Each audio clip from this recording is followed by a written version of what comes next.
Welcome to Pindar Poetry. We hope you learned something new.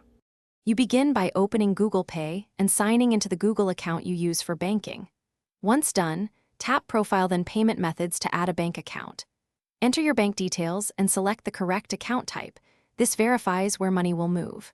The app may ask to verify via SMS or micro deposit. Allow permissions and keep your phone nearby. Do this now so the app can complete automated checks and pull in bank info securely for the next steps. Next, complete verification so Google Pay can confirm your account. If you see an OTP option, authorize the SMS. The app will auto-read it if permissions are enabled. For micro deposit, check your bank balance for the small amount and enter it exactly.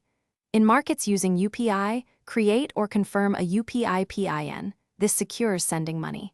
Make sure to match account name and number precisely. Mismatches cause failures.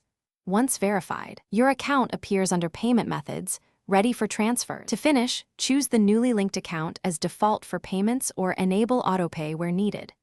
Test by sending a small amount to yourself or checking balance updates.